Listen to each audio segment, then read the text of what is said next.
سر سے چادر اتاروں؟ کہا نہ میری بیٹی، میں نے اسی لیے اپنی کرسی کا رخ دوسری طرف کر دیا ہے۔ اپنے سر سے چادر ہٹا، بسم اللہ پڑھ کر چادر بطور کی بسا دار سیدہ زینب نے روتے ہوئے اپنے سر سے چادر ہٹائی۔ فضا سے پوچھا، فضا کیا میری بیٹی سر سے چادر ہٹا چکی ہے؟ ہاں مولا۔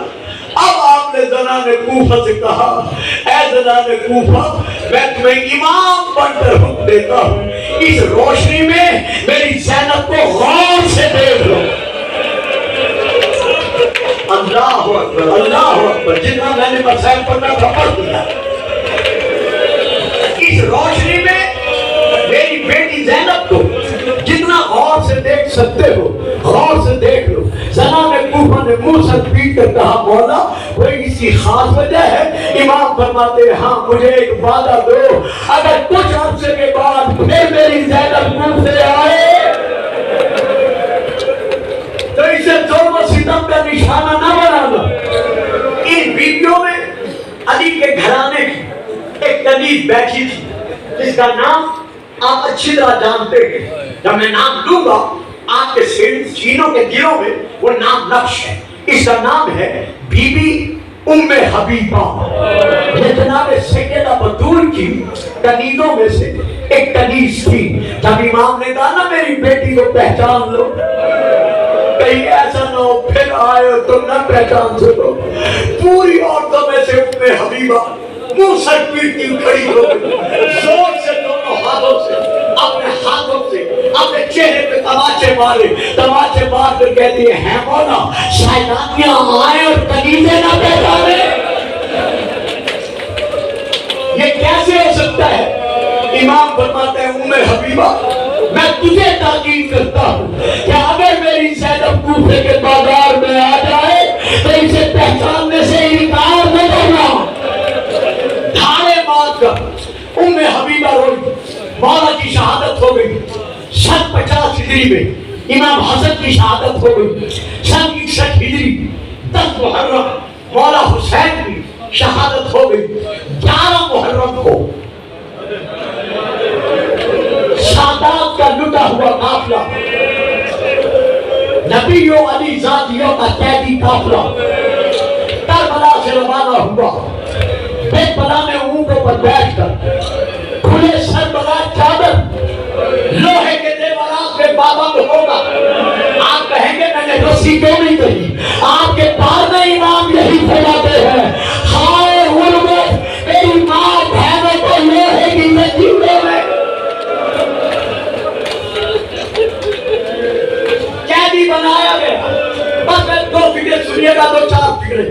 جب یہی قافلہ 12 محرم کو باختلاف روایات کوفہ شہر میں داخل ہوا، ام حبیبہ کے قریب کی جتنی ہمسایہ عورتیں تھیں وہ سب اس کے پاس آئیں، آ کے کہنے لگی ام حبیبہ آج کچھ قیدی آ رہے ہیں، ہمارے ساتھ چلو، چل کے ان قیدیوں کا اب مجھے معاف کر۔ کسی کے دل پر یہ سخت تھا، اگر گراں گزرے تو بی بی زینب کے صدقے میں مجھے معاف کر دینا، کیونکہ تجربہ یہی بنتا ہے کہ ام حبیبہ آؤ چل کر ان لٹے ہوئے قیدیوں کا تماشا دے۔ تماشے کا نام آنا تھا مرحبا مرحبا مرحبا۔ ام حبیبہ رو کر کہتی ہے نہیں میں نہیں جاتی، مولا علی نے منع کیا تھا، میں دیکھنے نہیں جاتی۔ کہا اچھا دیکھنے نہ جاؤ، اپنے دروازے کے باہر آ کر کھڑی ہو جاؤ، ابھی قافلہ گزرے گا۔ کہا نہیں شوہر سفر پر ہے، میں نے دروازے سے باہر نکلنے کی اس سے اجازت نہیں دی تھی۔ کہا اچھا تیرے مکان کی جو بالا کنڈی ہے وہ بہت بڑی ہے، وہاں قالین بچھا دے، ہم تیرے ساتھ بیٹھ جاتی ہیں، چونکہ آج حاکم کا اعلان ہے کہ ہماری فتح کی سب سے بڑی عید ہے۔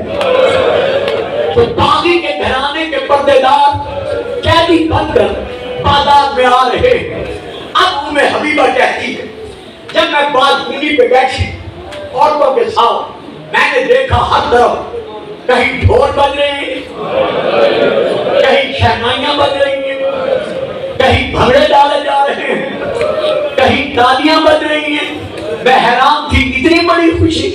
یا سامنے سے مجھے کچھ نیزوں پر سر نظر آئے. ایک سر کو میں نے دیکھا, سارے سر خاک اور خون میں ڈوبے ہوئے. ان کی آنکھیں بند تھی. ایک طویل نیزے پر ایک سر موجود تھا جس کی پیشانی کی ہڈیاں چور چور ہو چکی تھی. جب میری اس سر پر نظر پڑی, چپ کر کے میں دیکھنے لگی. دیکھتی رہی, دیکھتی رہی, دیکھتی رہی. میری ایک ہمسایہ عورت نے میرا بال ہلا کے کہا, حبیبہ یہ کس کا سر دیکھ رہی ہے؟ یہ پاگلوں کا سردار ہے, سردار کا نام نہ تھا.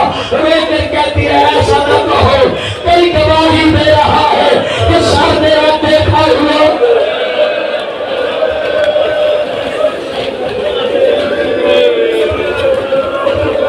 یاد نہیں آ رہا یہ کون ہے. سر گزر گئے. ام حبیبہ کتاب کا نام لے, سیاق نم جلد نمبر 1. میں وہاں سے لے کے پڑھ رہا ہوں. تمام قیدی جو پیچھے سروں کے آ رہے تھے ان کا قافلہ میرے گھر کی بالکنی کے قریب پہنچا. سب سے پہلے میں نے دیکھا ایک لاغر اونٹ ہے, اس پر ایک قیدی ہے جس کی گردن جھکی ہوئی ہے, گلے میں توق ہے, پاؤں میں بیڑیاں ہیں, ہاتھوں میں زنجیر ہے. ہائے میں یہ منظر نہ دیکھتی. اس کی بیڑیاں کا جو لوہا تھا وہ اس کی پنڈلیوں سے اس قدر لگ چکا تھا کہ پنڈلیوں کا گوشت ختم ہو چکا تھا, گردن سے خون جاری تھا. میں نے سر چھپا کر کہا, قیدی تیرا نام کیا ہے؟ جب میں نے نام کہا میں نہیں بتاتا. پیچھے اونٹ آ رہے ہیں, میری پھوپھی موجود ہے, ان سے پوچھ لینا. قیدی کا اونٹ گزرا, قیدیوں کے اونٹ آئے. اب وہ اونٹ جس پر سیدہ زینب بی بی کے ساتھ 4 سالہ سکینہ تھی, رو رو کر کہہ رہی تھی, پھوپھی کربلا سے لے کر اس وقت تک ہمیں کسی نے پانی پینے کے لیے نہیں دیا.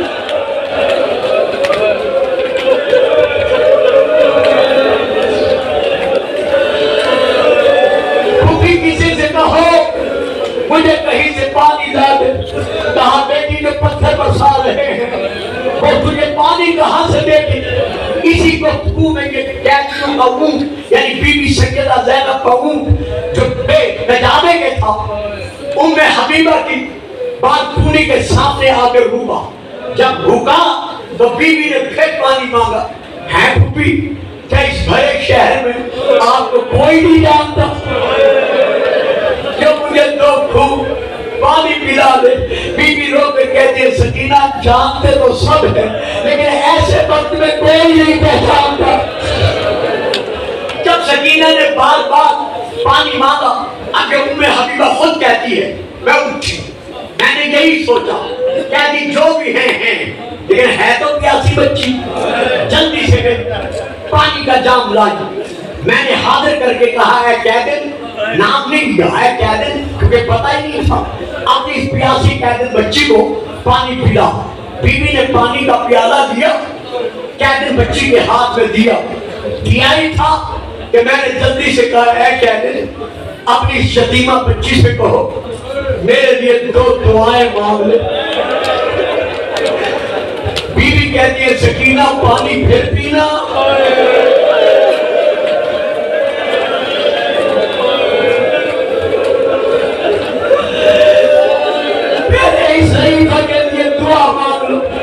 بی بی رو کے کہتی ہے بتا ضعیفہ تیری 2 دعائیں کون سی ہیں؟ کہا پہلی دعا یہ ہے کہ جس طرح یہ بچی یتیمہ بنی ہے اسی طرح کوئی میری بیٹی بیٹا یتیم نہ بنے. فرمایا دوسری دعا کیا ہے؟ بی بی نے دعا مانگی. دوسری دعا کیا ہے؟ فرمایا دوسری دعا یہ ہے اس بچی سے کہو علی کی شہادت کے بعد آج تک میں مدینہ نہیں جا سکی, خدا مجھے مدینہ لے جائے.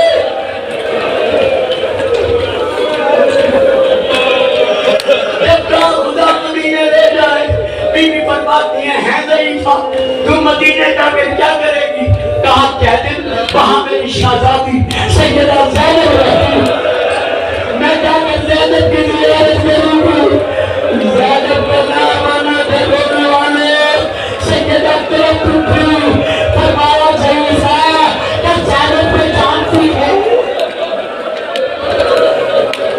سبحان اللہ سبحان اللہ.